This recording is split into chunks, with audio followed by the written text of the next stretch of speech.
Денес православните верници го слават преображението на Господ Исус Христос, денот кога тој пред своите апостоли и следбеници на гората Таор се преобразил во светлина. Покажувајќи ја светлината, бидејќи самиот рече јас сум светлина и кој врви по мене никогаш нема да оди во темнина. Господ Бог, покажувајќи ја својата светлина, покажа дека сите ќе не осветли и просветли, доколку се потрудиме да го возлюбиме и да ги исполниме заповедите негови, односно да живееме според евангелските норми, според каноните и правилата на Светата Црква. Денешниот ден за сите оние што постат е назначен за примање на светата причест. Ова е прва причестна Исусова за преображение.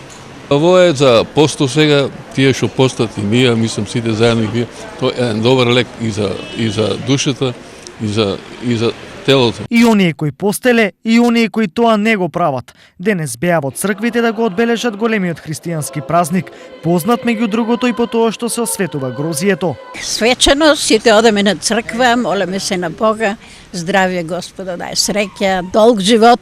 Старите сакаме да живееме, да се радуваме на внуци, на паравнуци. Ние имаме Панагија.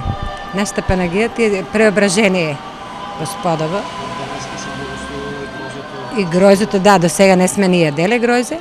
Од сега Панагијата ќе си јапнеме, па после гројзе ќе почнеме. Баба грозе се дава за здравје, еви ние земаме. Тоа за ново години нека ние да сте ни младите здрави живи, па исто и ние со вас. Традицијата вели дека на преображение темнината се преобразува во светлина, злото во добро, а времето се врати кон есен. Се менува времето од денеска, да ќе иде на есен, на по-свежо, по-убаво време и тоа. Преображение е еден од големите христијански празници кој паѓа во средината на богородичните пости.